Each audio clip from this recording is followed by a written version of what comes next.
everyone, Study Bunny here. Welcome to chapter 68 of Tears on a Withered Flower. If you're wondering who Craig is, he's the report bot. And we call him Craig because that's the name of the bot. So chapter 68, yeah, it's a full Mincheol chapter. Unfortunately, that's what we kind of have to delve into. It seems like the first big plot point we're about to hit in the story is the how he got into debt, which is actually really important for both Na Hae Soo's story and to kind of understand why he took out the debt in the first place. So even though, yes, we hate Mincheol, yes, I would rather see much more information about the Byung family than a Mincheol Kang chapter. Sadly, it is needed. Sadly, he's important because he's related to Hae Soo's stories. So if we don't get his story out of the way now, by the time we're in the fun part of the story, we're going to have to eventually come back to it. So we got to rip the band-aid off now before we get into the meat. Take off the paper parchment before we get to the food. So the chapter starts off with Mincheol at a bank or at a financial loan company with for cash buying and stuff, and we get a flashback immediately to when Hae Soo was working the restaurant job. So something must have happened for a misunderstanding, but the same position on where he was kind of holding Hae Soo back in chapter 14 when she went to confront Mincheol at the workplace about the lipstick that she saw in chapter 11 on his shirt. He was holding her the same way. So he does the same thing. He pins her to a wall and he said that it sounds like nonsense about a misunderstanding. And he said she told her to get a grip. If it's not me, who would ever love someone like you? So he's done this before. He's done this ish before, and it's not his first time. And then we immediately go to a flashback of Ari saying that she feels uneasy. She feels like there's other women who would probably love him as well. And he's talking down on himself, like saying, who'd like some middle-aged guy who works at a shitty small company that she worries too much. But it doesn't help relieve Ari's worries at all. And she told her, like, that's not true. You're an amazing man. So, and for him to not say things like that. So we now understand why Mincheol cheated. It was to feel alive. And that's, even if it's not you, I'm still a man who could be wanted by someone else. So he just wanted to feel something and technically kind of like feel like he was still superior and he still had control over things. So we go back to a flashback to chapter 20 of Ari stating, like, don't go, and her crying that Kang Mincheol could throw Na Hae Soo away with any time, and so that our relationship can only ever leave you at a disadvantage. So he wanted to feel like he had the upper hand. He wanted to feel like he was the most important person in the room. All of the statements that people have made about him before was that, oh, how, he could do better. He can, still have everything. He wanted to still feel that some way, somehow.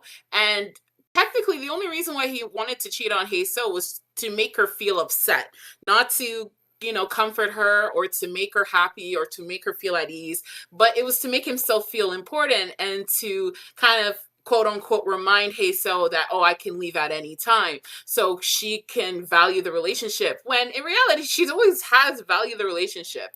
Anyways, as I continue, we get a flashback to chapter 11. Whenever reality felt like shit, we'd recklessly tangle our bodies together. Every time I'm reminded myself that even if the world hated Kang Mincheol, at least Na Hae Soo could never abandon me. So someone in the chat, I think it was Sora, said that every time Mincheol was encountering Ari, and I've seen other people talk about this as well, Mincheol's dissociating. So he knows what he's doing is wrong, but he's still doing it anyways. But it doesn't stop the action of the fact that what he is doing is still wrong. As you can tell, I didn't really like this chapter, but I still spent my cookies and watched it anyways. Anyways, I digress. I felt like I could finally breathe. But, and this is where we could see his conscience saying, even though he did the action, there was going to be consequences. he's imagining something, imagining Haeso and Taeha going at it. And you know what's funny? This is a parallel to chapter one, and I did mention this before on Twitter that in chapter one, Na Hae Soo was having dreams of Mincheol having intercourse with someone else, and then that ended up happening in chapter 18, where she actually ended up seeing Mincheol with someone else, which was Ari. And now Mincheol's going through the exact same thing. It seems like him imagining Hae-soo, being with Taeha over and over and over again. His conscience knows that Hae-soo has moved on. So it's going to be a matter of time where he actually sees them together. And the thing is that I decided to reread after the chapter came up from chapter 20 up until now. And we've had this situation before where we had a couple Mincheol flashbacks, and then we had something plot heavy after. And that instance happened in 28 and 29, actually 29 and 30. Those were the flashbacks for, what is it called? For Hae-soo and Mincheol's past together in high school. So we say being a little shit, staring exactly at Mincheol, yeah, it seems like this has happened a lot because every time he woke up in a cold sweat, and he knows that she's moved on. He knows that the relationship is over. So I know I said to myself, and after doing the reread, I reflected on it, and I'm like, okay, we're going to get these chapters now, but something is going to happen for this to actually lead to something, because we do need to know what happened with the debt. And we do need to know, like, who Mincheol got the debt from, and that will solve a lot of things, especially for the theorist in the server, because people believe that it could probably be connected to Taeha's family, it could be connected to somewhere else, and we're gonna get to that in that chapter. So he woke up in a cold sweat, and he said, that can't be. Na Hae Soo can never abandon Kang Mincheol. My dude, my brother in Christ, she already has. Unfortunately, like, what, 68 chapters ago?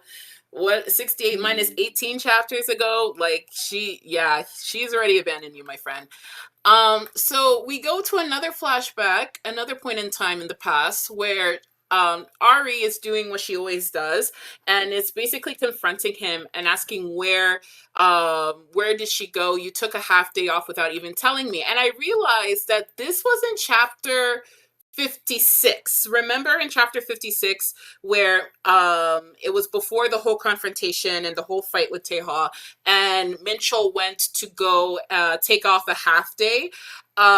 This is where he went to. He went to one of Na Hae Soo's old workplace to basically see where she went to. So Ari obviously confronted him about it, and he said that he had something to take care of, and like she said, oh, I'm gonna sulk if you don't tell me. And he just said to himself, I can't really answer her anymore. I'm just gonna ignore her. So he enters the restaurant, and he asks the owner, oh, I'm not a customer, but just wanted to ask a few things. Do you remember Na Hae Soo? She worked here for a few years.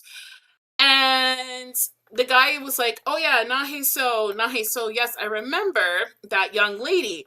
Um, she has the same bandage around her arm that was seen in earlier chapters in chapter one. And the thing is that I still think this chapter made me stunned because in 28 and 29 and 30, Na Hae Soo's recanting of past that they shared together with Mincheol was very much more happier and everything. And, it seemed like they had a very bright past, but a lot of people agreed and are speculating, and I think this is going to be confirmed, was that the marriage that happened between Mincheol and Hae Soo was much more darker than is actually being let on, because it seems like she's having marks and stuff. Oh yeah, I do agree that he does have a hero complex. And we're actually going to get into that. So she does, so we see her working, but the restaurant owner is like, but why are you looking for her? It's been well over 3 years since she left. Did you ever say did she ever say where she might work after that? Her whereabouts, or at least the name of the place? So the boss, being the man of the hour that he is, essentially was just like, why is that any of your business? Who the heck are you? So do you guys remember in chapter, I think it was chapter 9 or 10, where there was a flashback to Mincheol tying up his own tie, and basically saying, hey, don't ever mention that me and you are together. Don't ever mention that we're husband and wife. Everything that Mincheol has said into the past up until this point is going to bite him in the ass. And this is the second thing that has bitten him in the ass ever since. The fact that now that he's instructed Hae Soo to not even talk about the fact that they're together, now that he has to basically quote unquote look for her, no one's going to give any information, because it's like, who are you? So he's like, who are you anyway? And he's like, excuse me? Who are you? You're looking for that lady's whereabouts. I mean, enough. You can't even answer properly, so you don't know. I don't. And even if I did, I wouldn't tell you. Why would I trust some weirdo who suddenly shows up prying on her whereabouts? So then the owner says, that woman, she got tangled up with debt collectors and other weird people. So I used to take care of her often. But obviously you wouldn't understand. If you understand, leave. Ah, what are you doing? I said, get out. And then Mincheol states, who's taking care of whom? Sir, if you're going to open, then the owner says, sir, if you're going to open up your mouth, speak properly. Then Mincheol states, I'm not some weirdo. I'm her husband. This relates to also, gae-nim had an author's note saying, look at this man trying to, talk about being her husband everywhere. This is where the cover is going to go. So anytime we see a long gap like this, there's going to be a cover. We're going to see it probably by this weekend. So he's at a loan place, and then the person informs that, I'm sorry, but it looks like getting a loan will be very difficult for you. So Mincheol states yes. And then he says, I didn't anticipate much, but as expected, reality falls short of expectations. Remember, I see Sora in the chat. I don't know if she's still here. So Sora said, and I think a few other theorists have said as well, that basically the reason why Mincheol became the way he did was because of the fact that, because he couldn't reach the expectations that, he set for himself, he ended up becoming a twisted person. And I think this is also true because of the fact that he always says to himself, he never gets what he really wants. Even in that pitiful, miserable situation, Na Hae Soo always believed there would be a better life. And then we go back to the flashback that happened in chapter 1, never borrow money from weird people ever again. So he laughs to himself, like, was I utterly naive or just an idiot? Or maybe not. Even knowing everything, I still stubbornly came here, trusting your words once. That may make Mincheol the bigger fool. I didn't tell Na Hae Soo. The kind of people who would lend money to people like us are only those who live in the swamp. So yeah, he definitely went to some shady ass loan sharks to be able to borrow the money. And I think the next chapter we're going to actually see who the loan sharks are. I'm still actually betting on it that they're connected to the Bion family, and I'm actually hoping that they're connected to the Bion family, because that's going to confirm another big theory. If you guys are wondering, and if you're trying to find chapter 68, it's available on Baotao and Temple Scans. That's where we're reading this. This is where it is. So Milks featuring Babe, Temple Scans. You can see the website. It will actually show in a bit. So then we're seeing him smoke up in the alleyway, because that's all he really does. Maybe it's because I've been only living at Yunari's place on Yunari's money. A few months of worth of salary has piled up, but it's just a few hundred. Even collecting scraps from a crappy gallery won't get me anywhere. So we found out that he hasn't spent anything in the Lord knows how many months he's been living with Ari. and he's been basically living. Oh my gosh, this man's a scrub. Um, Looking at how settled they are in the house, those bastards seem really determined. Still, if I scrape together from here and there, maybe it'll work. I could try getting an advance from the company salary, and if that doesn't work, or should I ask UNRE? What excuse could I give? Marriage fund? Thinking of using money from a girl 8 years younger than me to pay off debt. Life's such a fucking mess. Yeah, that's right. Yeah. So he decides to contact Piso again, saying, "Na Hae Soo, contact me when you see this. I'll figure out a way to get the money." Every time I've brought in a large sum of money, Na Hae Soo would always cry. And this actually happened in chapter 37, if you guys remember, when Tae Ha actually brought in the 100 million won, and Haeso's innate reaction was to run. Did someone post a video of the scrubs? Oh, Auntie Laura, don't kill me.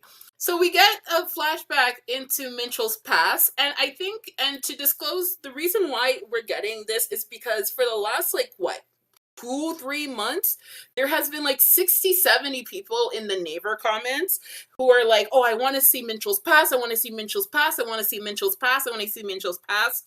Now we got Mincheol's past today, and everyone in neighbor is saying, I don't feel bad for this guy at all. This actually didn't help anything. So that we got this. She did that when she was young, and then she did that when she got a bit older. So he's talking to his friends. What about Kang Mincheol? Didn't she see him climb over the wall? He ate lunch and left alone. Wow, that bastard even skips night study after getting punished by the principal. Are his legs made of steel or what? Hey, you need to see his girlfriend. He's really hot-headed. Ha ha ha. So this is the same guy that was like from 2 chapters ago who was confronting Hae Soo about the fact that she was with Mincheol Kang.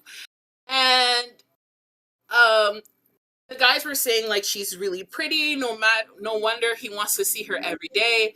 And the guy was like, is she really that pretty?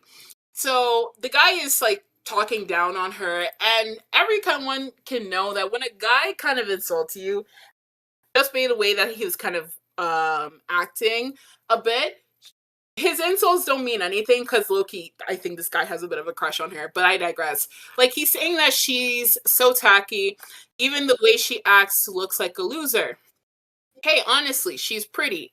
She's probably the prettiest at that school. But a pretty face didn't put food on the table. I prefer someone like Jaeyoon Nuna. Well, Jaeyoon Nuna is pretty too, but hasn't that Nuna been in college for ages and she's still hung up on Kang Mincheol? Right, it's honestly scary. She even came to the school not long ago. For real? Yeah, they apparently met after graduation. Oh, that's crazy. Have you guys seen Jaeyoon Nuna's? She came to school in an Equus. It's like a really rich car in Korea. They say her dad's loaded. Kang Mincheol is one lucky bastard. How did he get a girl like that? You were just saying it. It was scary. La la la.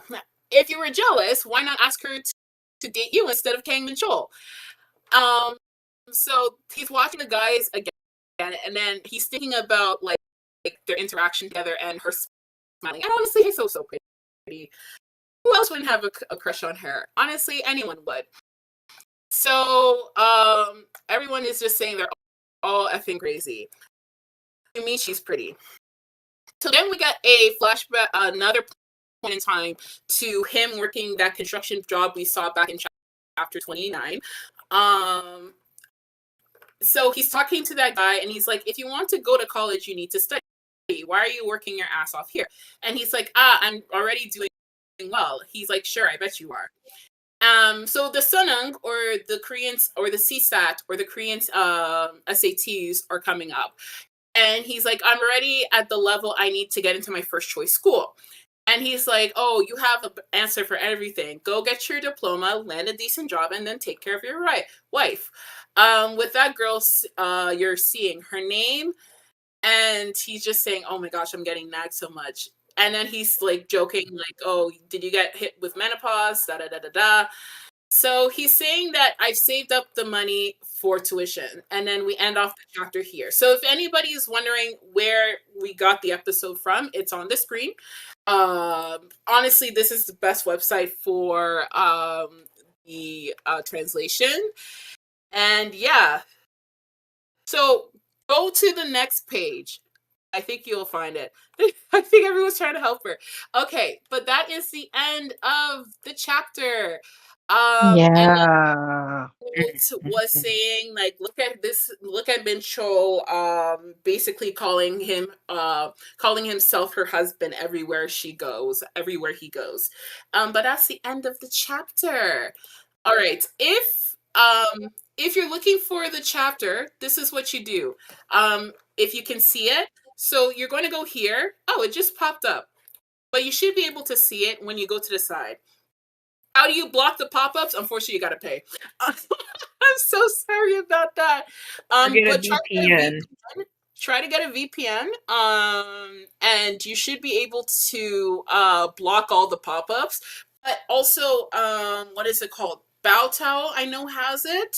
Luna Tunes just uploaded their translation as well a few hours ago. So you should also see it there. All right. Anyways, any thoughts? You can put them in the comments. Kim V said it's straight delusional. Oh, Like, are we yeah. really? 3 months So ago, many you've been thoughts. uttering your name around people, and now you want to introduce yourself as her husband. Yeah. Trash. I mean, here's the thing. The more people are requesting that we get Mincheol's flashback, the more we're actually seeing that he's not even a good person. So, He's like, not. even after today, we Mm-mm. got the flashback that people were begging for. They're still going to be delusional that, oh, Mincheol was still a good guy in the past when he wasn't. He Not didn't really. he didn't care No. because even after he got her, he's treating her worse than literally. He's treating her the same level of how she was, how we saw him treating her in chapter 1. And now the difference is that she can't take it anymore and she left. So that's just the only difference. But yeah. Nettie said Mincheol saying so confidently that he's Hae-soo's husband, and yet he went to a workplace she worked at 3 years ago. Like, imagine being someone's husband and not having a single idea where is her current workplace. And that was just like, when he went to the place and I found out it was 3 years ago, I was just like, okay. Yeah, I was like, dude, like, I just don't even know where to begin with this man right now. You know, like, I'm dumbfounded in not the right ways. So, like, first of all, he admits, I just can't believe that he's, like, up to his same old shit, and it's like, I kind of feel like he is at a point where he knows he's a shitty human. And, like, I get where he's coming from, wanting to feel alive and all that, but, that was your choice, Broseph. Like, you're the one who put yourselves in debt. I feel like sometimes what happens is, and sometimes this happens with my husband, like, I will tell him something, right? And then he'll be like, oh, okay. And then gets frustrated when things don't work out. And I'm like, okay, but I told you to do it this way. And he's like, well, I was going to do it this way. And I'm like, okay, you can do it your way, but I'm telling you, it's not going to work out that way. And then when it doesn't, and he gets mad and he gets flustered, he's like, oh, I should have listened to you. And I'm like, yeah, you should have. Like, sometimes you can tell somebody something so many times and they just won't learn until, they mess it up on their own.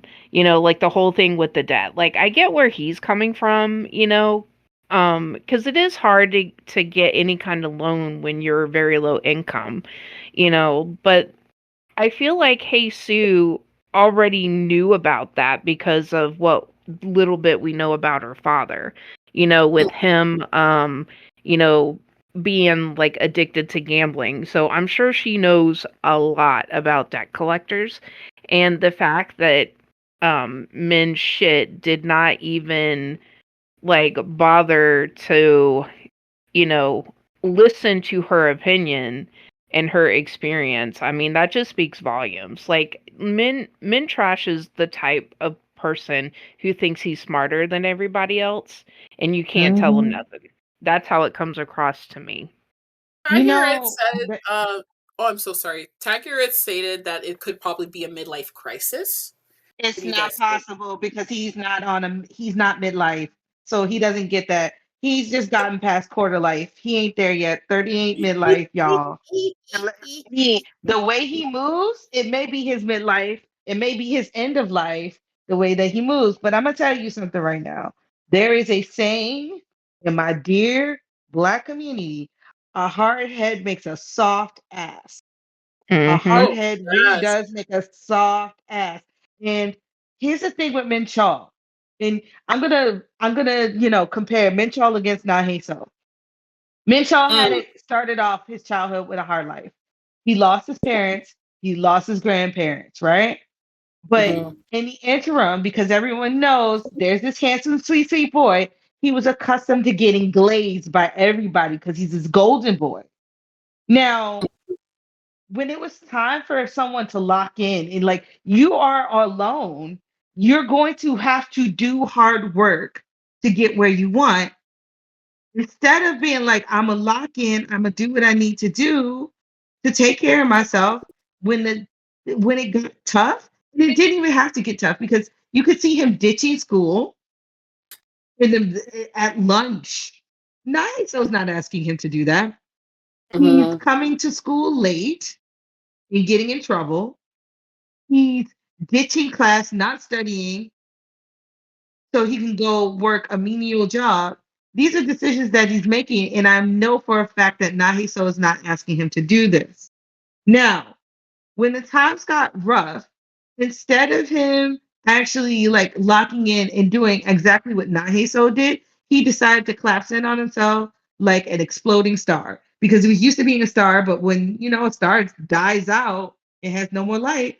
It basically becomes a black hole, and he sucked every bit of light he could out of his own person, the only person that he had left, and that's so fucking unfortunate. It's so Yeah. awful. Yeah, it And really is. because he didn't have 3 jobs. Naheso did. Mhm, He wanted the easy way out. When things didn't look good, he's like, "Oh, I just got bad fortune. Oh, the world hates me. Oh, this, oh that." So he's on this pity party shit. And meanwhile, he's making everyone around him miserable and abusing his wife. His yeah. girlfriend at the time. It's crazy to me, like watching him complain, whine. I'm like, you need to suck it up. You thought you were going to have it your way, and it didn't work out, and you need to pivot. Instead of pivoting, you became putrid, and I hate seeing that. It's just so gross. It Mhm. really is. It Um, really, really is. yeah. Aki stated, I think Minchell is living in a straight cycle of him gaslighting and deluding himself. He has moments of Mm-hmm. clarity where he realizes that his actions have potentially messed Hazel up, but then he immediately shields himself of any accountability by brushing it off. Also, Aki, I'll even add to it that he is constantly telling himself that Na Hazel will never abandon me. Na Hazel only wants Kang Minchol. Na Hazel will never abandon her husband. But his conscience is saying otherwise, because in chapter 59, when after he kind of saw Teha throwing a condom at his face, his mind was saying, okay, the possibility is there that Hazel did, like Hazel got heartbroken after seeing what he did, and she decided to move on, and her heart became weak. But I wouldn't even use her heart became weak. It's she realized she couldn't do the relationship anymore, and she bounced, and that's exactly what she did. And then we Hi. have Lori Uchiha, who just raised her hand. So, Lori, you are on deck. And Yeah, I love your name, by the way. I am a big Naruto fan. So, yeah, Me anyways, too. go it's forward. Sasuke for me. Anyway, thank you for well, I was invited. I didn't know this existed, so I'm very happy to be here because I've been very obsessed with this manhwa. I just wanted to add one little thing to what the sonogram, I think, I don't know your name, You can what you call me just the said. study bunny. It's That a yeah, whole this everybody. it's sonogram. Okay, so I'll just say Bunny for now. So what Bunny just said, it's basically when Mincheol is like, oh, maybe her heart was so broken. There's one aspect of it, and that is that he thinks that Teha and Jay are um loan sharks.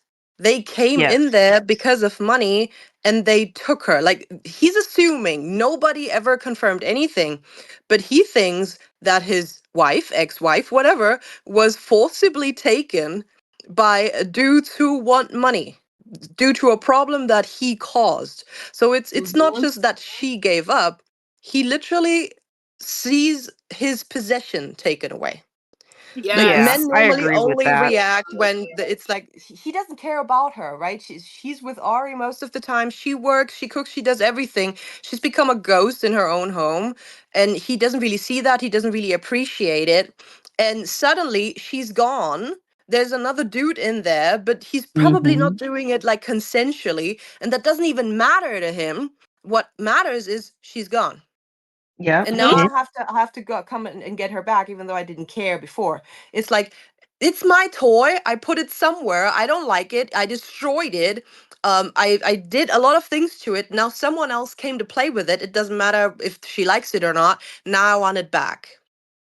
You Oh, know, that is Lori, very on point. Lori, like you are on point, and want to know something.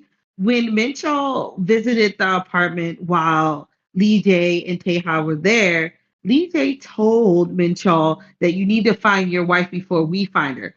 But you know Yep. what he did? He just assumed the worst case scenario that she got found and then treated it as such. It's like, oh, well, either she's in hiding, she's had to deal with this before, or she's been taken and they're taking her. Like, And he he didn't and he still used it as fab material though. I'm gonna exactly. say it the way it is. That That was You're wasn't not that weird. wrong what because you he had really with did. Ari. He was I've been like getting calling him off the on cuck it king too. for like the last 3 weeks. Every time he has it's so gross because it's like the first time it was disgusting because he's imagining Yeah. her getting assaulted. Now he's imagining her like actually making love to this guy. And I'm just gonna call him a cuck. I don't care if he's not technically a cuck because if He's I a I don't voyeur. care. Dirty, He's a, dirty, nasty voyeur. he's a voyeur. He's Yeah, the it Yeah. voyeur. really is. The, Oh he gives my me the absolute creeps. I hate him so much. I don't even really care what happened. I kind of like I've had so much time alone thinking about this thing that I have 5,000 hit theories in my head. But I don't want to like steal your talking time, so I'm just going to do you put That's me back okay. in the Hey, What listeners that's what like or this server is for. We have a Mm. whole like chat channel devoted to theories. So here you go. please, by Ooh, all means, like, I you will know, tag you in it. Here you yeah. go. And Lori I'll even give Uchiha. you the role of a theorist. So when we have theories, we can tag you and then you're going to be good to go. that Listen, is Lori really Uchiha. great. I've found my people. There you go. You did, and welcome. Thank you so much. Okay, Any, Yeah. how do I go back Um, to the listeners? I'm gonna Or Well, put you back in the audience, but thank you for raising your hand. It's always nice when we get like, new members requesting to speak. So thank you. perfect. Thank you so much. Alrighty. any, anytime there's an opportunity to whack Minchall, I'm a whack Minchall because, and I'm happy. Like, if you want to drop kick them, let's go get bricks. Where's the people in the chats who's ready to get their bricks and go stone freaking Minchall? Because I'm always ready anytime to throw chuck a brick at that man because he is awful. And the more I learn about him and his childhood, it becomes more awful. It doesn't do anything to endear him to me at all. Like him in that Yeah. stupid sweatsuit that he was wearing outside. Now it's his leisure gear. Ugh. I Anyway, mean, I'm almost wondering if that's the only other outfit, that he, owns, seeing as how, he's like, he pretty much confirmed like what everybody thought that he was mooching off of Ari. I mean, honestly, that wasn't like a huge leap in logic. But I feel I'm almost wondering when Ari is saying that she feels, like uncomfortable or whatever it was. I almost wonder if maybe she's sensing that, this relationship, and I use air quotes for that. It almost makes me wonder if she is sensing that like something is off. Oh, she knows. Because I mean, I can't believe that she would be that clueless to not know that there's something going on.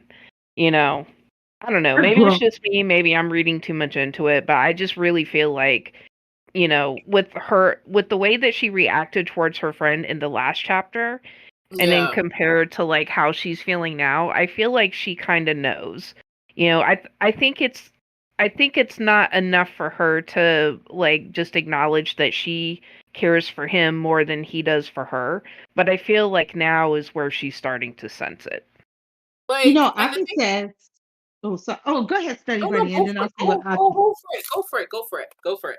You go I was first. just saying Go that ahead. Aki says she's agreeing with you, and that's why she's getting so desperate. I think even if she won't admit it, there's something off about the situation with Mincheol. Yeah, Mm-hmm. go for it, Definitely. Study. And the thing is that like she knows if she kind of reckons with herself that Minchel his feelings are not in the relationship, and they never were.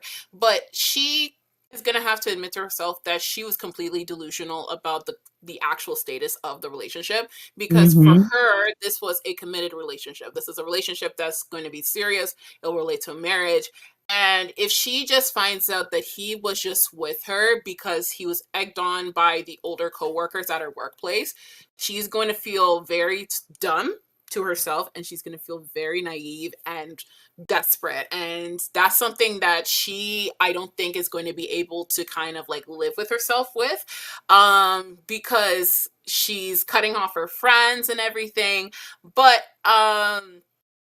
the the Um, the thing is that I'm kind of I'm not shocked, but when you're just like you have it in your face and you're just like, damn, this guy, like he he's such a loser. What is like Yeah, he really is the worst. I You know. think Mm. because he was thinking to himself. And I'm so sorry about this morning, because that is where a lot of people were kind of like, oh, is he gonna actually extort Ari? He's thinking about it. He's thinking about using Ari. And the thing is that I feel like something is gonna happen and he's gonna actually do it, because the thing is that at this point he just wants his property back. He doesn't actually love her at all. I don't think he doesn't love her. He just wants his property back. Like, he's gonna ask or trick Ari, but at the same time he's like, what excuse could I give? Like a marriage fund? And he knows that what he's doing it's so disgusting, because it's like, you're gonna use that woman to pay off a debt, and the thing is that she will Mhm. actually give the money. She will actually give the money to Minchol, because she's gonna be so deluded that like, oh my gosh, he's actually gonna be serious. But in reality, homegirl is getting used, and it's like, Mm. I mean, like, the thing is that I'm currently still loving how gae-nim is writing his downfall, because it's clear that like if when shit hits the fan, he has no excuse. Like he's gonna know Oh, that he's totally. Yeah, every Yeah. because I feel like he's single gonna know that this is of his own making, and I think that's what's gonna make it even better. Because I think on some level, as Delulu as he is, I think he knows that this is of his own making, but I don't think he's fully realized it. no. Mm. And I feel like because this has happened before, um after a flashback we get something really poignant in the present. I feel like after this flashback, either he's going to see Hae Soo again, because he's now actively looking for her, and people are just like, why isn't he actually looking for her? But he is, but he's dumb, so he's not actually coming up with any leads. And the thing is like, if when he does see Hae Soo and Taeha together, he's going to his delusion of grandeur is going to shatter. What he does with that, I don't know what he's gonna do, because yeah, he's in it, but his conscience is fighting anyways.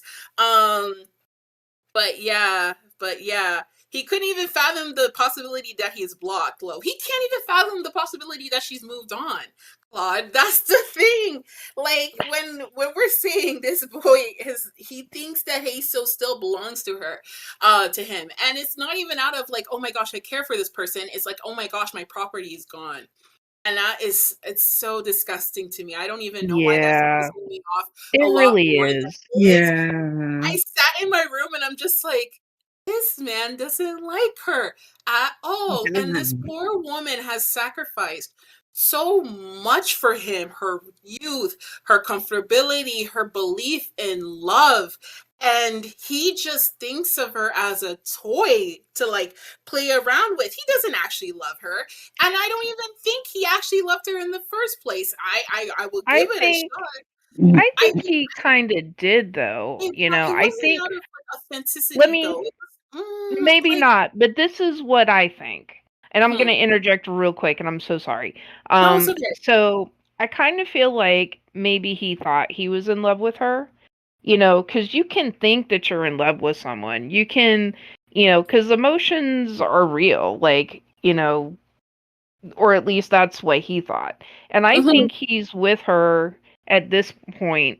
I think he has been with her more out of habit because because they know each other. And I know we've talked about this before, but Mm-hmm. I still feel like he's with her out of habit, and I feel like he wants to stay with her because he knows he can get away with shit. Like he knows he can ride roughshod over her, and she's just gonna do whatever he says, you know. And because he sure as hell can't do that with Ari. You know, we have seen that Ari will stick up for herself a bit. Yeah. Um, you know, but I think that he wants Hae Soo back because one, he sees her as property. Two, she's like that worn out pair of pants that you wear because it's comfortable. You know, and I feel like also she's familiar. Like he's the only thing that he has left from when, you know, he was younger, cuz obviously he has no family. She's the closest thing that he has to any kind of family. And I could see, not that I'm sticking up for him, but I could see where, you know, trying to give that up would be very hard because it means that acknowledging that you are totally alone. Like you have no one else in the world left that you can depend on except for yourself. And I could see where that could be very scary. Now, do I think he's justified in what he's doing with that in mind? No. I think he needs help. Yeah, he needs a um, lot of things. A swift, yeah, swift kick in the ass is another one of them. Um, yeah, yeah. you you want to know what pisses me off about Mincheol? Many things, but I'm gonna give you guys a definition. Here's your word for today: Mm-hmm. defeatism. Let's define it. Defeatism is an attitude of expecting, accepting, and no longer resisting defeat, often with the belief that further struggle or effort is futile. It involves a pessimistic resignation to failure, where someone gives up before even trying. A defeatist is someone who holds this attitude. And Minchell is a textbook defeatist. We found him. Mm. His first occurrence in the story in chapter 1 is him facing a bunch of cigarettes with a bucket and drinking bottles upon bottles of soju with no snacks. And this is after, this is his like his MO, and has been, even though he ended up getting a new job. Anytime we hear his inner thoughts, all he thinks is life sucks. I'm in the muck. I'm in hell. This is awful. We failed. We could have never made it. We could have not. We could have not. We could have not. It wasn't going to happen. We were never going to have. Every time you hear him speak, he looks back on his youth with golden eyes and his reality with disgust. And then he looks at Hmm. Na Hae Soo with disgust. You want to know why he looks at Na Hae Soo with disgust? Because she's not a defeatist. She was a very practical person. He hated that practicality. He despised it. And then when Peaked in he high saw that, school. like, Yes, he did. he peaked. And then when it did not work out the way he wanted to, he just collapsed in on himself. It just was like, all right, well, this is what defeat tastes like. I'm not going to do anything.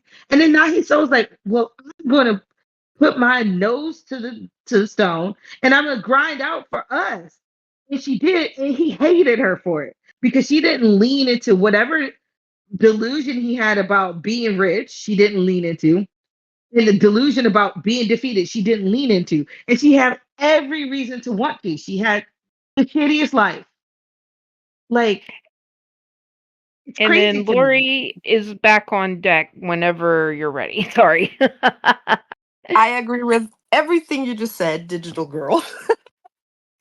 Thank With you. one little addition. Mm. I also think he might feel a little bit emasculated. Yeah. Ooh, I Oh, mean, he's at 100%. home. He doesn't do shit. He 100%. cooks, he cleans, she works for a job. She takes care of him in the household. He is not the provider that he probably thinks he should be, that he promised her he would be. So he's Absolutely. not only a defeatist, he has failed in on every account that with being a everything husband. basically, Yeah. and But he it's resents her for it because she is kind of like, she's standing, she's working herself to the bone, she's doing better even though she's like super exhausted, and he's sitting around doing shit, and he knows Yes. like, no. he's defeatist, yeah, but he's also emasculated because he's not in a place where he should be as the guy. He promised her a wedding, he promised her a feast, he promised her a vacation, he promised her so many things, and he hasn't, um, yeah, fulfilled any of those promises at all. No. And that's what he wanted. He was talking about what he wanted. And when he didn't get it, he didn't go and get a bunch of part-time jobs like Na Hae Soo did. He sulked. Yeah, he really did. He drank and he sat at home. And the thing is, when we like see her childhood, her father was exactly like that. He sat Mm-hmm. around and he drank. The house looked like shit. That's what she's used to. And I think that is why she enabled him.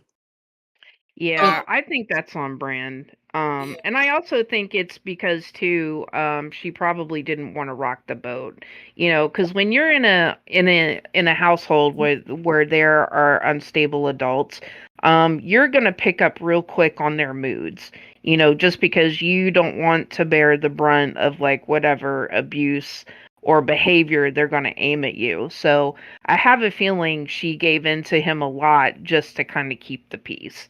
Yeah. Um, or at least that's my opinion anyway. Yeah. Aki said But he wants the comfortability of having Hazel around without having any of the emotional and physical support. And Claude also said he also used her to inflate his ego, especially with the flashback in high school. Like how Yeah. his parents were talking about how lucky he is and how he has the potential to be great. And then Aki said that part, and it also plays into his inferiority complex. And Aki, I'm even going to add to the fact that he has a hero complex as well, because he feels Mm-hmm. like he's still in delusion that Na Hae Soo's in danger, and the only person who can possibly ever save Na Hae Soo is himself, and she has no possibility of like picking herself up and being okay, and that's why he always has to remind her that the only person who can actually love you is me. Um, Mm-hmm. he had given up and wanted her to fall with him. When she continued to keep going, he had to drag her down to his level. He wasn't the one providing, she was doing everything. And for men, being the provider for a lot of them is their purpose. And we're going to continue with what Kim V said. And let me add that also a reason lots of husbands end up cheating too. When they see their wives grinding and they feel like they aren't up to par, they cheat to bring her down and feel superior again. And that is exactly why Mincheol cheated. Because he Yes. felt, yeah, Miss Uchiha is right, because he felt emasculated. Nettie said, and the sad thing is that Hazel's not even berating him. So what about this? about that you promised, because girl not once asked for any of it / dreamed of it. So it was never empty promises, because Mincheol put it in her hands and said, what am I supposed to do about this? And the sad thing is that Hae Soo is actually very strong, and gae-nim always consistently shows that Hae Soo is actually very resilient as an individual, because even with this situation, she should be pissed with the entire universe. She should be mad at everybody. And if she wanted to burn the whole ground down, I would have been like, I'm gonna give you the gasoline and the lighter, because what? But she that's right. she continued to keep going. She stated, I'm gonna still keep paying off the debt. In chapter 33, she's like, yeah, I'm fucked for a lifetime, but I'm going to get new clothes. She's trying her best to move on with Taeha, even though in her heart she's not comfortable with that, because she's thoroughly traumatized. And he doesn't even take the position that he was even given with even a magnitude of like gratefulness, because he says that the company is shitty. Like, he still believes that he should be doing better. Like, he should be working at a big company. He should be doing all of this. He should be doing all of that. But he has not shown that he's not even grateful for the little things. And this brings up a point that I said way earlier in the series, before we even hit the 30s of all the chapters. If Mincheol was to get every single thing he said that he wanted, that he stated to Ari back in chapter 16 of the he would have gotten another wife. He wouldn't even appreciate it, and he still would have cheated. So this doesn't even help. So the whole excuse of, oh, poverty is what twisted him. Yeah, poverty twisted him into actually showing his real colors. Because the thing is that when you get money and you haven't done the groundwork of like working out your inner self, your anything, or even how you manage money, right? Sometimes the minute you get money, you act worse. So if you're acting like this in poverty, how are you going to be when you actually get money?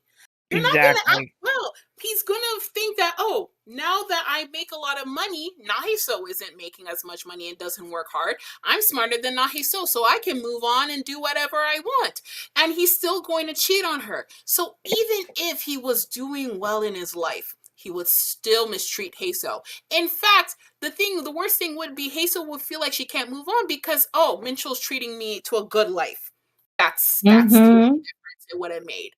So that is kind of why I think why that Taeha's plan, at least in that regard, was supposed and was always gonna fail. Because I don't know why. I think we women are kind of aware of this fact. When a man gets like super, super rich, like we see it every day. When he gets rich, he gets the car, he gets the job, he gets everything. He upgrades. He gets another woman, he gets another wife, he sleeps with the mistress, whatever. We know that. But Taeha kind of got him the job thinking that he then would treat Hae Soo better. It's like, he was hoping. You are really 23. A 30-year-old woman would have looked at you funny and gone, no, that's not going to happen. Just take her. And that's sad. It kind of plays into Taeha's naivety, but also plays into the fact Taeha wasn't maliciously trying to break them up. And you know what the crazy thing is? Taeha has actually never really intervened except for chapter 18 when it came to breaking up their relationship. Mincheol was fully responsible by himself for the breakdown of their marriage. Taeha didn't do anything. Taeha tried to help, because if in his mind he was like, okay, if he gets the money, then Hae Soo could relax more. She could have much more comfortable nights, because he stated back in the last chapter, I was comfortable of just watching Hae Soo. But it would have stayed in the background. Yeah, because when he saw her, the thing that really upset him was when he saw her break down in chapter 15 like that. She didn't even recognize it was snowing. She didn't even recognize it was raining because of how mentally distressed she was after what Mincheol did to her on the rooftop. And I can guarantee $50 in my left toe on my right foot. If he saw how Na Hae Soo was pinned to the wall in the rooftop, because we have to remember, Taeha actually never witnessed that. We as the audience witnessed that. If Taeha saw Hae Soo being pinned to the wall and screamed at, I think he would have done a lot worse than just he might have lost it. Beat him down. I have no doubt about that. And that's another thing. When I read that particular chapter, that really pissed me off to no end, because it's like he knows exactly what buttons to push. And that's the other No, reason he knows why that she's I been want to. abused. What I happened know, in that's chapter what I'm 40? saying. Like, he knows what buttons to push. He knows how to manipulate her. And that's what makes Mm. me want to just kick his fucking face in. Uh, You know because it's which like, one you I know found? what she's gone through. Why would the hell would you do that to her? It's because you're an asshole, you know. Ugh. Do you know which Anyways. one I found the worst? Like the What? most egregious of all of them? What? When he was like trying to have sex with her, and then he was like, she was Mm. like, please don't do it inside because it's not a safe day. And he's like, you can't even give me a kid, so it doesn't matter. Oh Yeah. That yeah. was like I the wanted to worst kick button him to in the push. balls for that. Oh, Like, It's like, oh, why would oh, you say that? We don't oh. My even know other what thing. happened there. I mean, I think she probably lost it when the loan sharks attacked, or maybe he kind of pushed her, or something while he was abusing her, while he was drunk or something, and then they lost the kid. And it's like he does not only like know which buttons to push because he manipulates her and he berates her and he puts her down and everything. He also kind of knows how to categorically destroy her. Because why would you say that to a woman that lost the child that was wanted? yeah, No, Yeah. it makes it every time, and I think this is brilliant because Minchel supporters think that the more we get Minchel's past, it will absolve him of the things that he has done in the present. But gae-nim is showing us Mm-mm. that the more we're actually going to see of his past, okay, you're going to ask for his past, great. But that's not going to actually absolve him of everything. And that is actually perfect to me because it's like, okay, we're getting more proof. You know that she was abused. You know she wanted a child. You know that it wasn't her fault that she lost a child. She was stressed. She was overworked. She doesn't barely eat. So, of course, she couldn't even take care of the child. She was from an abused household. So, her being able Mm-hmm. to handle stressful situations, it's not in her category, but she's resilient and she's willing to stay with you. Oh, so you know all of this, but you still continue to treat her. It does not absolve him of his actions. And I think the Nothing. thing is that this story is truly built for an audience that is above the age of 20. I would even argue 25 Yeah. and up. Because if you're just to Yes. see this chapter as someone, as a 19-year-old who's never been in a relationship, you're going to be like, this is just, giving Minchel proof of being him, that he was a good person. But if you're above the age of 25 and you've been in a relationship, you have, especially as a woman, you have the mentality and knowing that what this man is doing is bullshit. he's an Yeah. asshole. Yeah. Like He it really doesn't. is. Like, he doesn't Listen. know how to treat people, at all.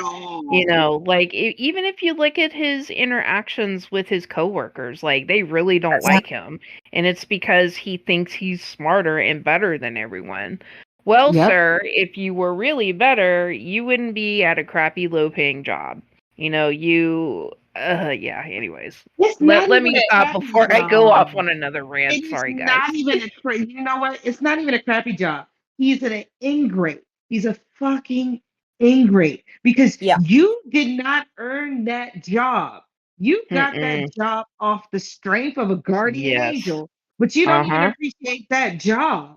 You don't appreciate anything about it. You just sit there and you complain about it. And when you're Yeah.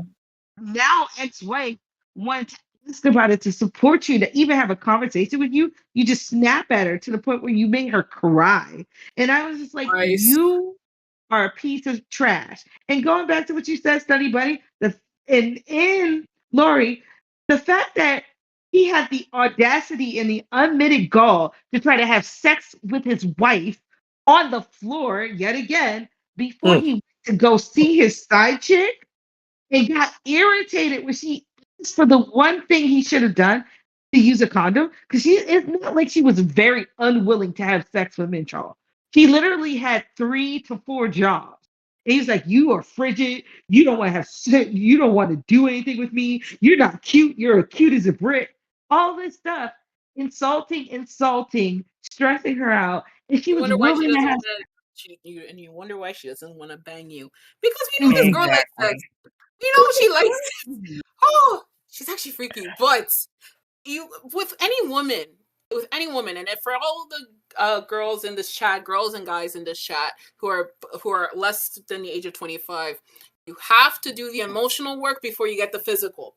So before Yep. you do anything, you can't just, spread wide eagle and do it. The emotions have to be there. And the reason why Hazel was not letting it on and letting it happen is because the fact is that he was you can't be emotionally insulting someone's appearance and then expect them to want to have sex with you. It doesn't make any Exactly. sense in the Yes. long Exactly. Right Oh, city. quick Louise. question. That is Stacks. very kindergarten mentality, just saying. Like the whole run. shtick, boys insult you because they like you. We're like Yeah. taught that in school up to high school. He pushed me, he insulted me, he berated me. Oh, he must like me. And we kind of keep that inside. So sometimes it looks like when a guy berates you, he's into you. No, sometimes a guy just is very clear about what he doesn't like about you and that he doesn't respect you, but you will think, maybe he's into me. Those signs aren't in any way ambiguous. They are very clear. When Mm-mm. a man tells you what he thinks about you, believe him. Oh, Mm. definitely. And And that's then when we also have Stacks on deck real quick. Hi, Go Elise. ahead, Stacks. And Lori, I'm gonna put you back into the audience, okay? Yeah, of course. Okay.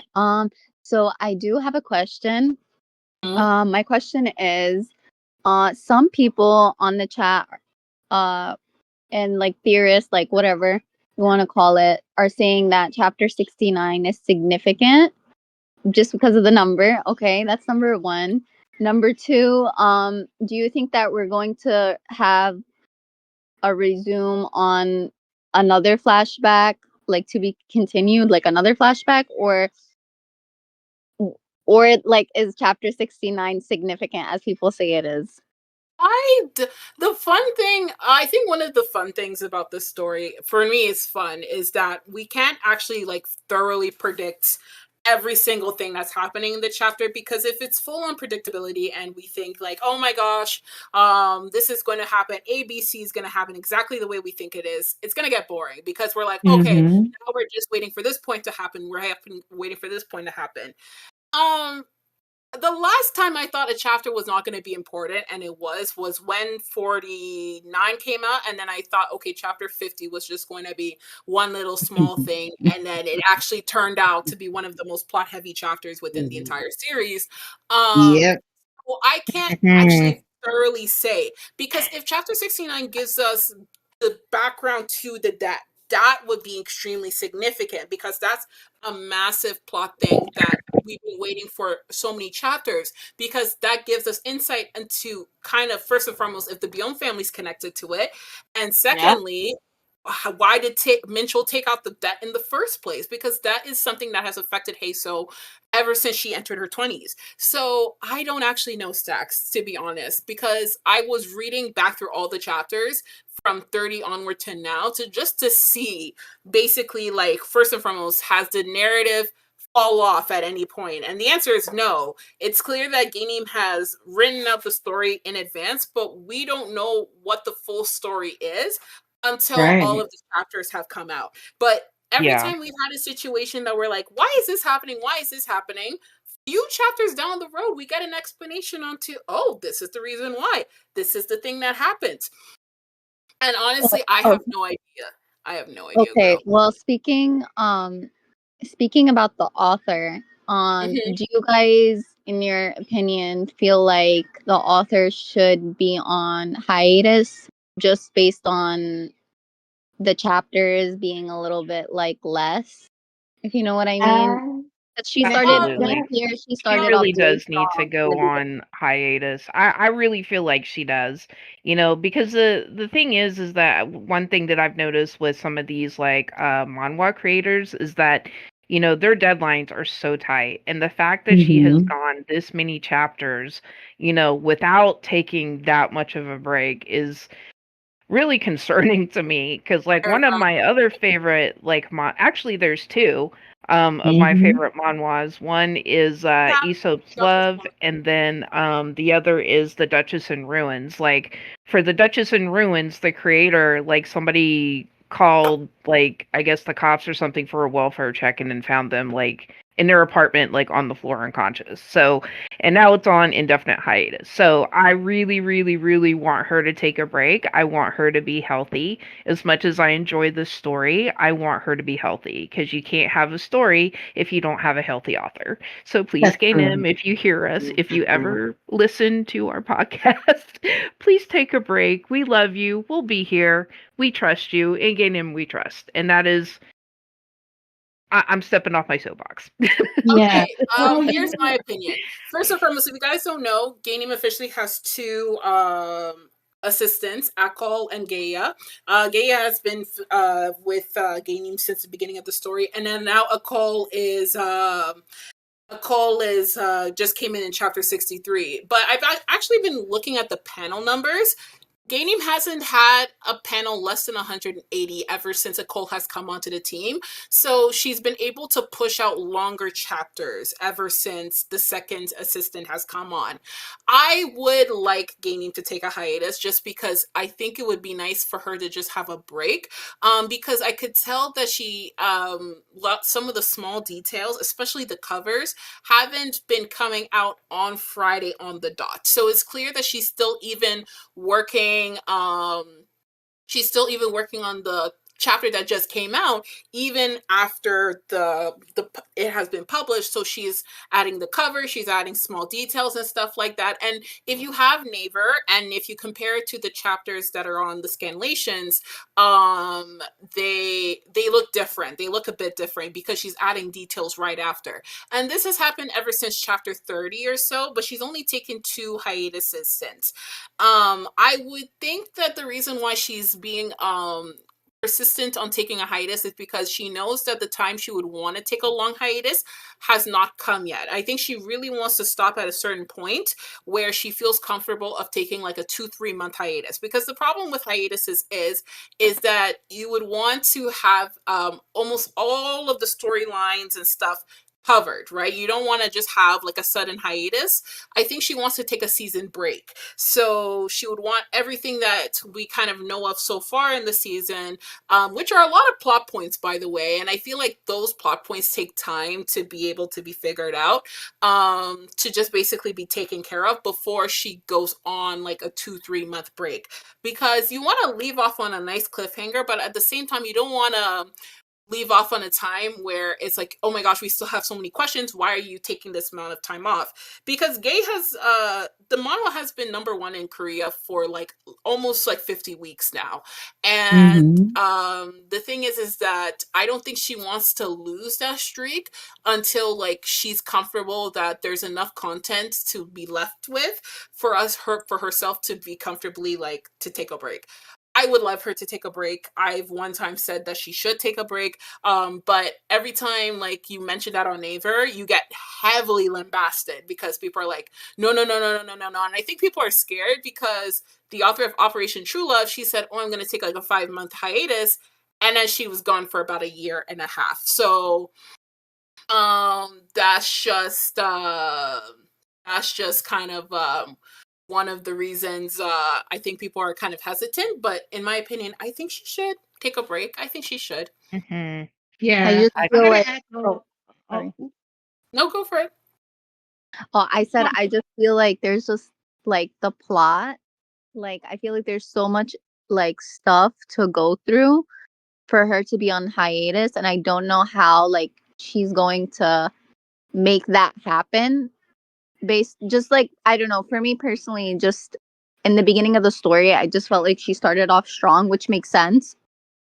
But as we were going like deeper, I don't know. I don't know to what extent the chapter we were going through, and then from that point on, I just felt like, oh wow, like it feels like she needs a break, and I don't know how far she's gonna go along the story because the plot, like, there's just so many ambushes. Like we still haven't uncovered the Biom family. Now we're going back to like the Mincheol past and everything, which we already know, that he's a bad person, but we don't know the reason how he went into depth. So I just feel like it's gonna be a while like to uncover, and I don't know how she's gonna make that happen.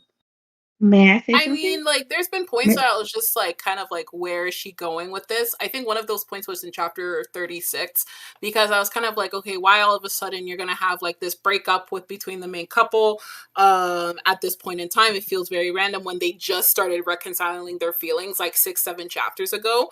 But then 37 happened, and I'm kind of just like in the camp of, I'm trying to just see where this goes, because I feel like there's just so much, and it's just like I kind of want to just see how she decides to kind of like, what is it called, show up all the storylines, because it is a very layered story. And I think the issue is that with the layers and also with the way she tells stories, she goes with a show don't tell. So we've had the flashback between what happened with Hae Soo and Dae-ha before chapter 1. He just wanted to see her. He was comfortable with listening, but the thing that broke him down and made him decide to go all in with fully what is it called, pursuing her, was the fact that Mincheol just made her cry. And now we're about to find out about the stuff with the dead. So I'm kind of just like in the camp personally, like, yeah. You know what? I'm just going to see what happens, because I personally have so many questions. You guys know that the one thing I'm waiting for is the sonogram to come up again, because it has been exactly 27 chapters since Taeha decided to take it from the house. And I low-key, I'm just like, I kind of need to see it before I can finally put my hands off. But I can understand people's frustrations, because it's like, oh, the story was at one point easy to follow. I think everyone had the expectation of, okay, we're going to see Mincheol having the confrontation with Na Hae Soo. People assumed that it was going to be like clean cut. We're going to see him coming in, walking in, seeing Hae Soo, and Taeha banging, and then we're going to go through this regret arc, and then we're gonna also deal with the Byeon family. That's season 1, that's season 2. But after a while, I kind of realized that Gae's trying to intertwine everything into kind of like one go, because at the same time, we know that Tahi is not going to come up with like any leads right now, and the last time he did, it was literally by sheer coincidence. But also, we're kind of just waiting. I don't know. Like, I agree with some I people. definitely.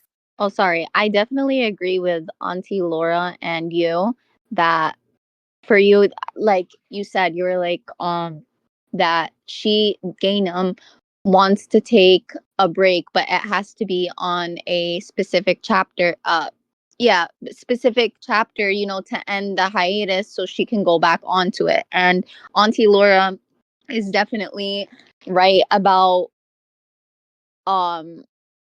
hoping that gae-nim doesn't, like it doesn't like Collapse or get so something. bad. Sorry, it doesn't get so bad until her health deteriorates. You know what I mean? Because when it comes down to health, it could like suddenly happen at any moment. You never know. And I'm hoping that gae-nim doesn't wait until her health deteriorates like suddenly, and then has to be on hiatus like out of nowhere. If that makes any sense. No, that makes perfect sense. Because, like I said, like those deadlines, those have got to be like just so tough. And like Yeah. the one author's note that we got where she was like, "Oh, I guess adults are supposed to get some sleep." LOL. Like I was like, "Oh Lord, woman, please take care of yourself." But I think Digital Girl was trying to add a comment. I don't know if you guys could hear, but go ahead, Digital Girl. Can you hear me? Yeah, we can hear you. Yes. Cool. I Yeah, can't my hear. mic's working. Oh God, I'm Yeah, probably going to have to I exit and knew come it. back. All right, I'll do that. Exit and come back, mama.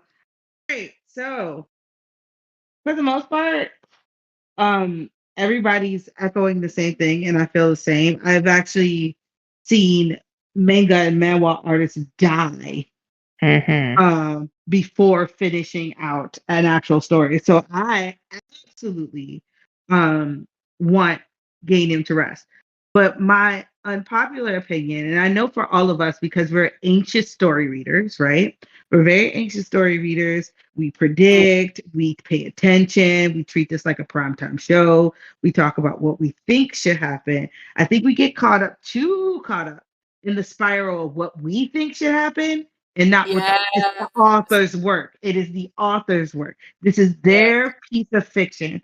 And Yeah. I don't think it's slow. The only comment that I've ever made, and that's because I'm a speed reader, is that I always thought it was too short. But what I've seen over time is, and especially because I'm paying attention and I'm actually getting the releases when they're released, is that you could see little details that are being missed in the Mhm. mad dash to finish and, deploy the story. Yeah. There's, Yeah, missing. that sorry. Digital girl, that's exactly how I wanted to say it.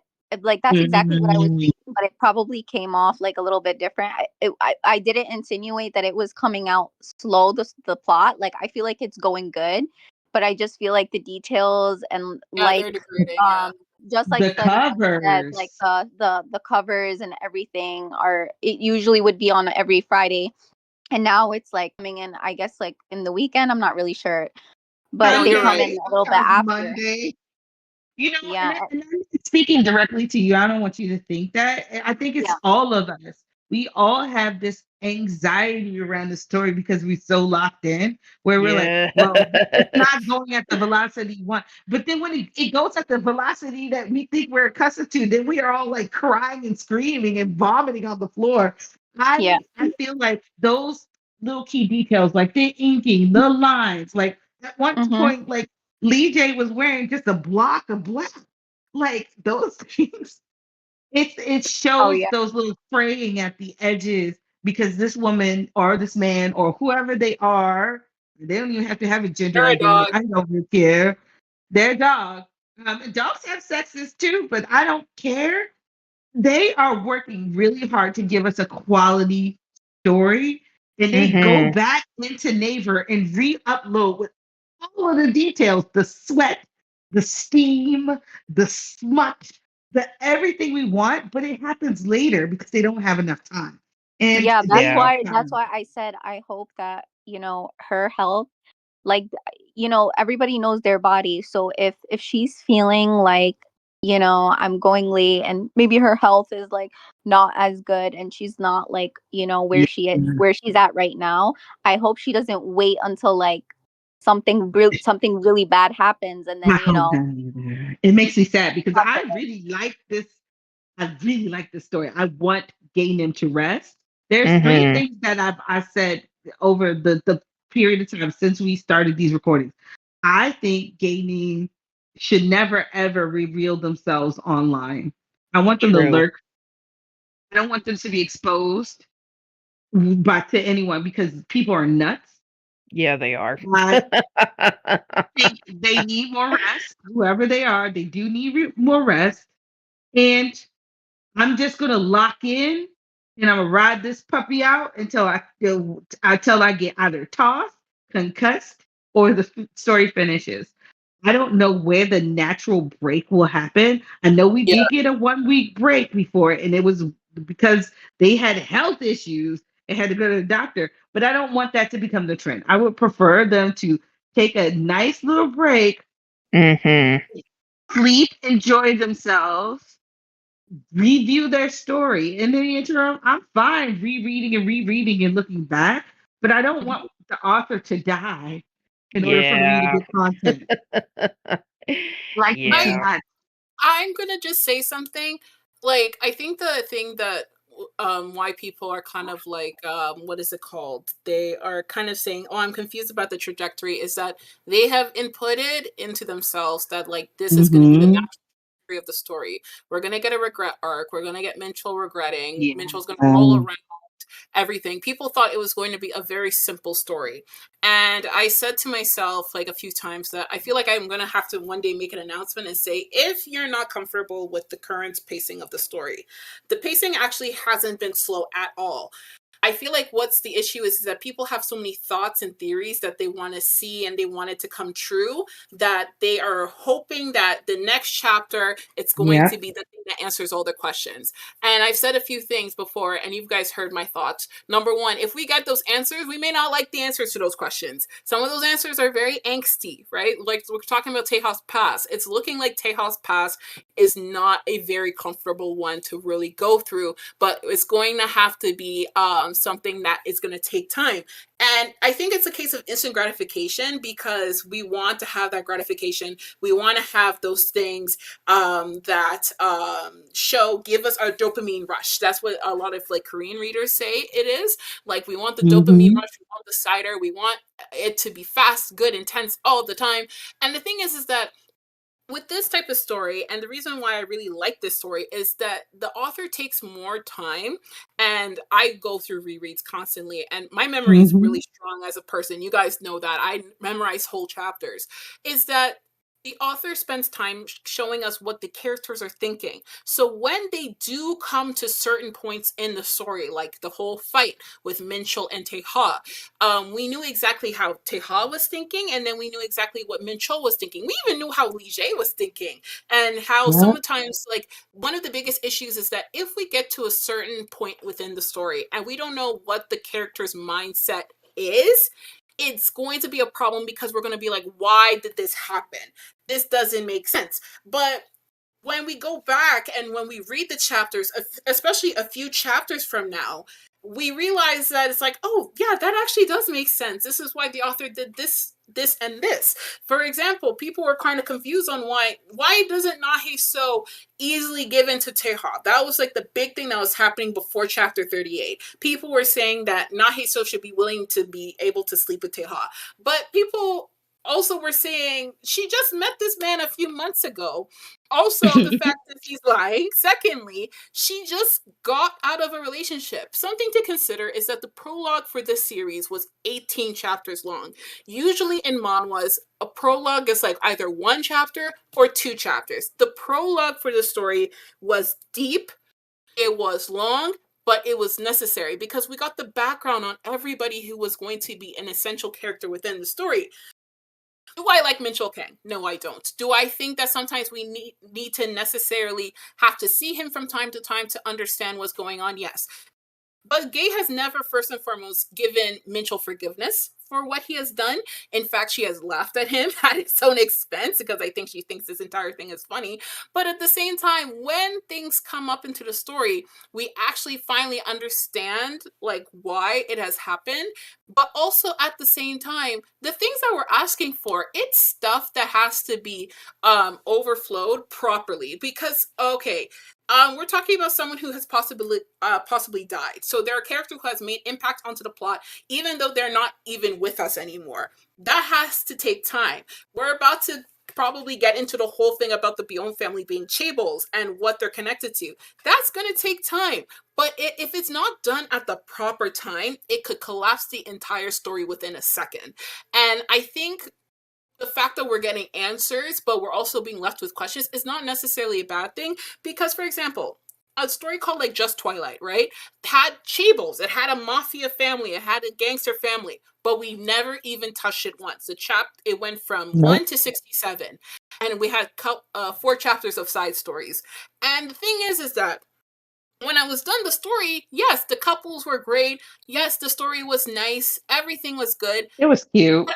It was cute, but I was upset because I was just like, I don't know what happened. I feel like I didn't get enough information on what was going on with the second male lead. I feel like everything was kind of rushed and then it felt empty after. But when I decided to read from chapter 1 up to like whatever chapter we end off on the week, I'm like, holy crap. I kind of understand why Hae Soo did what she did. I understand why Hae Soo stayed. I understand what her thoughts are right now. I understand why she's in this conflict and this push and pull. I'm now even understanding what Taeha was doing and why he decided to do it. Because people aren't recognizing with the whole thrill and the whole adrenaline that's happening with every Friday, that we actually got the backstory for how Hae Soo and Taeha met.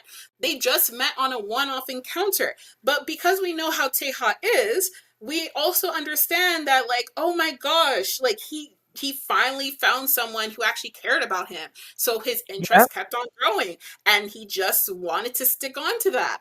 And the thing is that I like a story that doesn't explicitly tell me exactly what's going on. Oh my gosh, this, and that in the third, because I'm above the age of 20. I have a master's degree. I can be able to read it between the lines, and I respect an author who can actually be able to trust me with that and can be able to give me the story, and I actually have to look into the story because every single thing within the story counts. We've had covers that have been implemented back into the story. One of the reasons why I like chapter 50 so much is because chapter 7's cover was literally one of the still images in that chapter, and I was just like, oh my gosh, it was a moving point in time. So it wasn't even just there for funs and giggles. But I don't like dumps of information. I like it when the story slowly gives me everything it does. Maybe that's just a personal thing for me, but if the story was like what everyone wanted, like within chapter 25, they started banging. We've seen Hae Soo and Tae-ha go on more authentic dates than Mincheol and Ari did.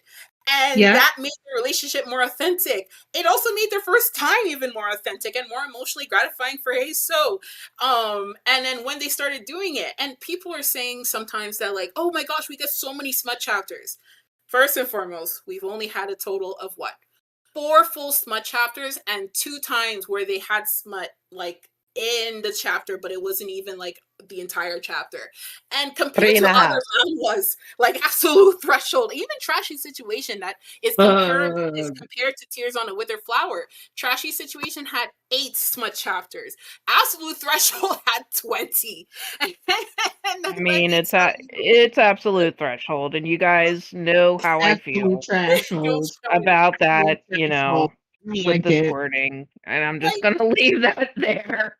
I will never get over that. I will never, ever get over that. One thing that I appreciate the author doing was that, first and foremost, the lead up to the first time was realistic. The first time was realistic. She said in her author's notes that she wanted the first time to be realistic, and all of the other times they had it together was realistic, and you could see them growing in their relationship in and out. But they're both traumatized individuals, so the whole thing of, oh my gosh, I need them to communicate and just sit down and have the talk. First and foremost, you're talking to a boy whose mom's dead.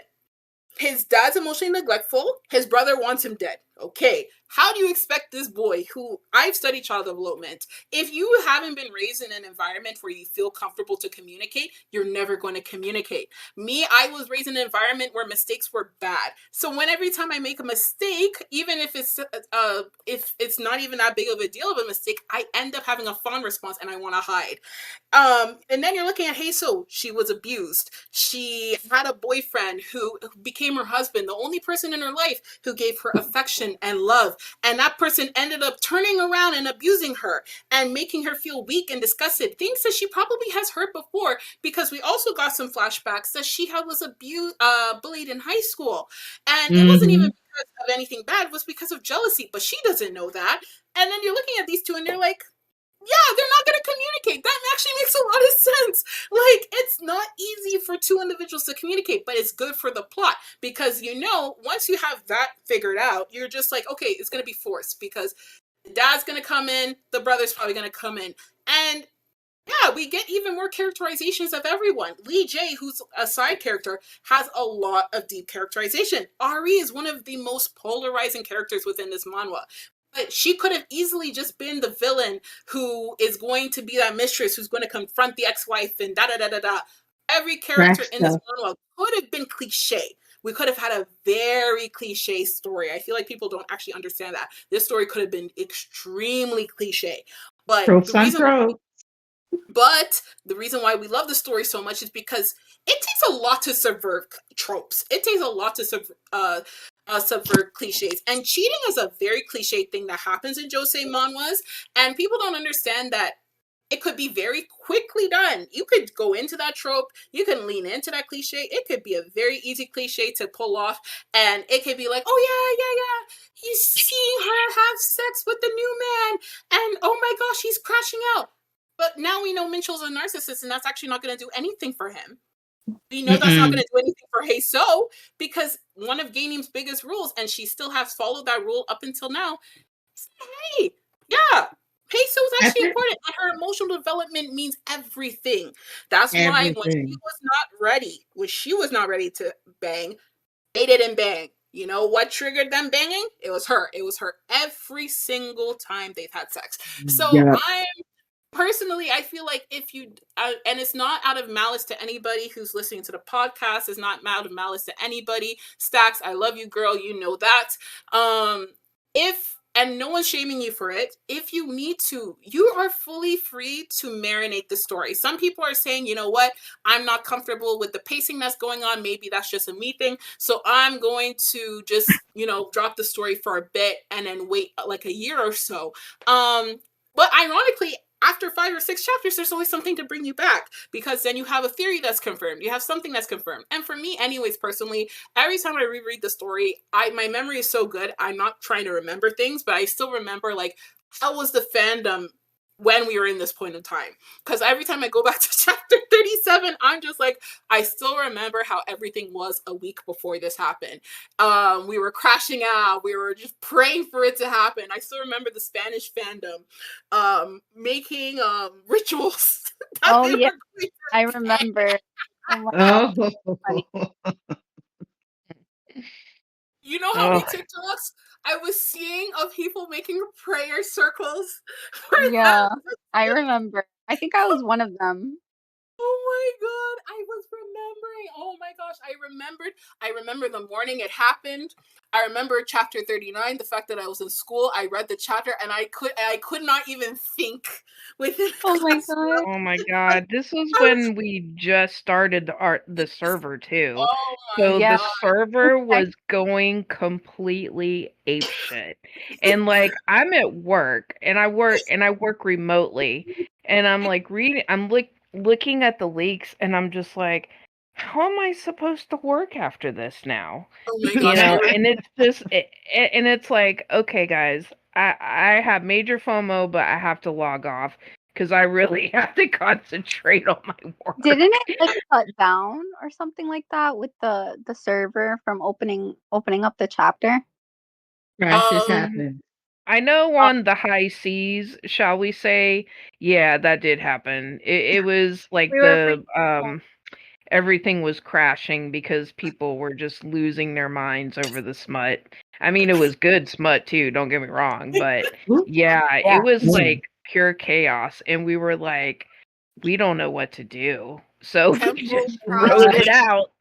I still remember Temple was crashed for 24 hours when chapter 38 was released. Temple crashed again when chapter 39 released. I remember when chapter 57 was released, and Temple crashed that day, even though Gae announced that she went on hiatus. And I was like, for me, my memory, I'm very blessed that I have like a very like nearly photographic memory. So like remembering certain chapters, I remember I know, I'm right about it. But the scene of events for me, I still remember it. But I also remember how we all were kind of like when the chapter released, because I remember when chapter 37 released, and we were all still pissed about chapter 36. 37 release. I know how everyone was the week leading up to chapter 38. I still remember how Twitter was. The Twitter community was when chapter 38 came, and just the amount of bonker ass shit that happened. And it was funny. And I think one of the things that I really enjoy about the manhwa was that, and the one thing I enjoy about reading webtoons, it's not about like, oh my gosh, I need the most intense stuff to happen.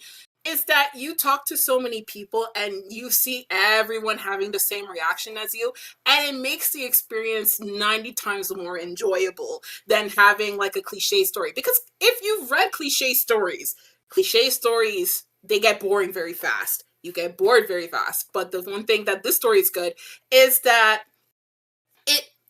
you keep wondering to yourself, like, okay, first and foremost, when is it going to happen? Secondly, okay, when it happens, you're like, holy shit, my theory was correct. I still remember when Joman MJ's theory about Mincheol being a narcissist and having megomania was confirmed. And she was so happy about it.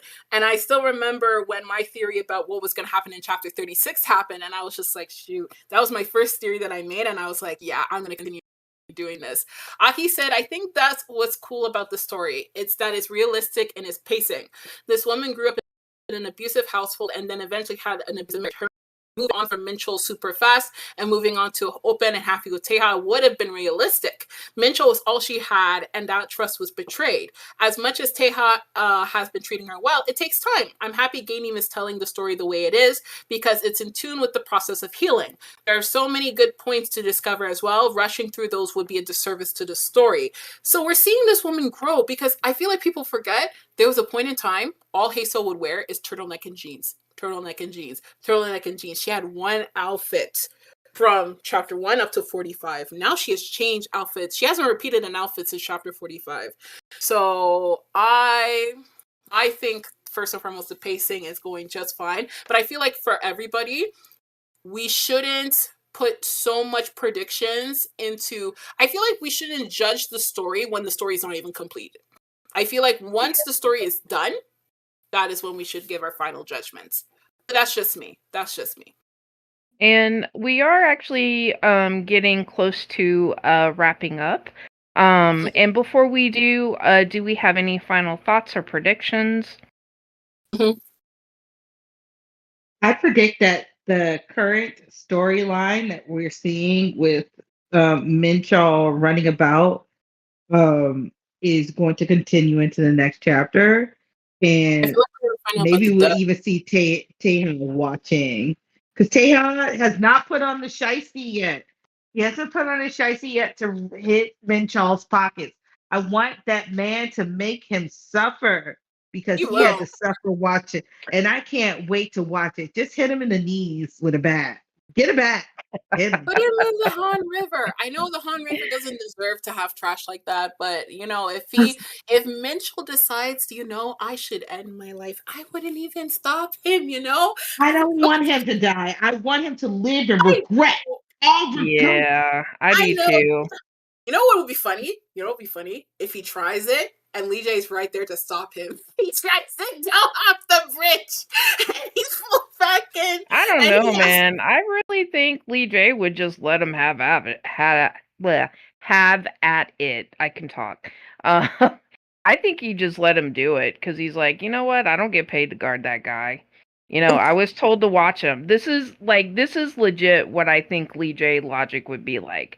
He would be like, you did not tell me to not let him kill himself. You just told me to watch him. That's what I feel like Lee Jae would do. So Lee Jae has watched Taeha beat someone almost to death, and he hasn't done anything about it. I'm pretty sure you're absolutely right. Yeah, Lee Jae is an entity onto himself. And we actually did do an episode about him, which I'm gonna try to have it like uploaded to YouTube this weekend. I have to finish the video, but yeah, it was a fun little exercise that we did to talk about him. But anyways, but yeah. So any other final thoughts? And after this, I know a lot of folks like to go down to the room for just like a hangout session. So please feel free to join us. But does anybody else have any final thoughts? I'm so sorry. Before we end up closing, I have one more question. Sure. Yep. Okay. So reading into Hae Soo's thoughts about Mincheol from the beginning of how he used to treat her, you know, based on her flashbacks, right? And then going into the story now, I mean, I don't know, based off of Mincheol's flashbacks, right? Do you feel like that Mincheol, like people that are like, you know, on Mincheol's side on all of this, is that they're just perceiving it based off of Hae Soo's perspective of him? Yeah. Because in all reality, she might see him as like a good person and like the hero and all of this. And then in all reality, like he wasn't as he was. You know what I mean? It was just I think I'm sorry, go ahead. I was like thinking ahead, sorry. Please finish your question. I am so sorry about that. No, it's okay. I'm just saying, like, do you think it was just an illusion based off of Hazel's perspective on Mincheol because he was so good to her and he settled for her and you know just like just him playing this Possibly. hero. Honestly, I kind Possibly. of think that the Minchel fans, I think they're just kind of romanticizing the whole, relationship that they had in the past. Because the thing is that when you're with someone for like 13 years, like a lot changes. Like I've been with my husband for like 20 years. And, the Auntie Laura that was around 20 years ago is not the same Auntie Laura that you see today. So I kind of feel like the people that want to romanticize that, I think it's just because it fits within their thoughts of what a happy ending should be. Like you have this like interloper, i.e.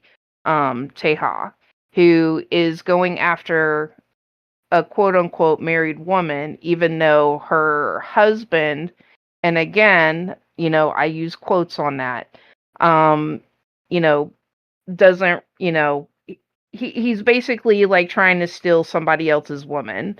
So I feel like they're just kind of romanticizing it. Like the whole, like, for example, like the chapter when we see Minchel thinking about the first time that like him and Hae Soo, got intimate. Like honestly, that chapter really pissed me off. And the reason why is because he knew he was hurting her. Because as we're all women here, and we know your first time is just not going to be great. I mean, one, you're not even sure of what you're doing, and two, you're self conscious, and then three, it hurts like hell. And the fact that, the one thing that stuck out to me was when he pinned her, like he had both of her hands like in his hand, kind of like what he did in the chapter when she tried to confront him about the lipstick that she found on his collar. So he did that. He made some moves. Then you could tell they were having a make-out session, and they did the deed. And the thing is that he even knew that he should stop to check on her, but it felt good, so he didn't want to stop. And when I read that, that really enraged me. And then the Minchel fans were like, oh, he was so this and he was so that. No, he wasn't. He was a selfish asshole who knew he should have stopped, but he didn't. So it just, like, to me, I think they're just romanticizing it. They're thinking, or at least in my humble opinion anyway, they're thinking that because they have history, that should mean something, and it doesn't. If you're in a really bad relationship, it doesn't matter how long you've been with someone. If they're treating you wrong, they are treating you wrong, and you need to leave. And you don't even owe them anything, at least in my opinion. She does not owe Minchel a goddamn thing. He was the one that wronged her. He was the one that cheated on her. He took out loans in her name. So I don't see why she has to give him redemption. And I don't think he earned it. And I am very, very passionate about that. Just because, you were one way with somebody when you were young, that doesn't mean that you have to stay with them, and it doesn't mean you have to take their shit. So in my opinion, I think they're just romanticizing it because that's what they want to see. And, they are sadly mistaken if they think that that's going to be this type of story. But Yeah. anyways. I would I kind of like to add, yeah. it's also, for me at least, it's also kind of cheap because after everything we have now seen Minchel do over the span of 13 years of marriage, what type of redemption do you think is going to happen here when she stood up on a mountain screaming out into the city that no matter what he does, she will never take him back? Right, Mm-hmm. Mhm. so the romanticizing is like really big here. It's like, yeah, I kind of want him to, I don't know, maybe pay off the loan and apologize, and then she's going to take him back. It's like, That's no, what they that ship has failed. It's not gonna happen ever. So it's not kind of, it's also a little bit delusional. So I It don't want to really hurt is. anybody's It feelings really or is. anything, but that is very delusional. Just thinking, like you said, Auntie, it's like, how? How is that going to happen? She does not owe him anything. No, she He doesn't. owes her. Yeah, yeah, He but owes her. but some people are really like shipping the Hae Soo Mincheol sauce. So, I If you mean, I if you don't, know but right, And calling Teha like a stalker and so on. And yeah, he's all of that, definitely. he He, of is a course, little he's bit he a is a little bit, little it's bit of a 50. red flag. I mean, Yeah, I'm not gonna totally. lie. Like, I love him. I really do. I love his Me character, too. Yes, but he totally. does have some problematic behavior. but However, I'm pretty sure at it's least, all in the backstory and the flashbacks and his family yeah, and how he grew up. It's all yeah. in there. I'm pretty sure. And Oh just yeah, to kind of fill what you just said with the first time they had sex, um, people seem to forget that when like Teha and Hesu had sex the first time, it was his first time, right? I'm pretty sure it felt good for him too. However, when she was like, please stop moving for a second. It's too big. exactly, He literally stopped. He always exactly. stops when it matters, and that's kind of the thing. He brought money, she started crying, he pulled back. Every time something happens to really really like upset her, he pulls back. Even though it's hard, even though it's like, ugh, I'm cock blocked again, he still does it. While Minchel does no such thing. It's like Minchel No, only cares for his own gratification and Teha cares for hers. exactly. And on that note, we're gonna is there any other final thoughts? And I'm sorry, I know I keep saying that, but the recording's going a little long, so I'm so sorry. But we can I definitely continue this in the boardroom. all right, I'll say my thoughts in the boardroom. I don't Okay. want this to be long. Sorry. I'm not trying Let's to go cut to you the off. boardroom. I'm so happy Yeah, about this. say my thoughts as well in the boardroom because I have so many, and Yeah. I do think I just say this: there's a lot of naivete in their people's vision of Mhm. Minchal as this white poor savior. I'm just loving that gae-nim keeps unveiling and putting him on the Summer Jam screen to show everybody he ain't shit. He ain't never gonna be shit. Mm. And I'm glad that Na Hae Soo put him in the toilet where he belongs and put his shit out on the street. Thank you. Yep. Have a great day. Okay, Yep. everybody. So I'm going to post a link for the boardroom. You can press the join voice, Craig. You can finally leave, go back to your place, and you guys will see the episode on at least on Sunday, whenever I get it, so I can upload and take care of it. So you guys can start moving onto the boardroom. Is in the chat, and that is the end of our recording for chapter 68 of Tears on a Withered Flower. And thank you everybody for joining us tonight. We'll also be uploading this video on YouTube, so we'll make an announcement on Discord. So if you can, please like and subscribe. We need all of those that we can get. And we do this every Friday at 8 p.m. Eastern Time. So yeah, feel free to join us. We usually run about like 90 minutes, whatever. So yeah, that's all we have. So thank you for joining us, and we'll see you in the boardroom. Yes. See you soon.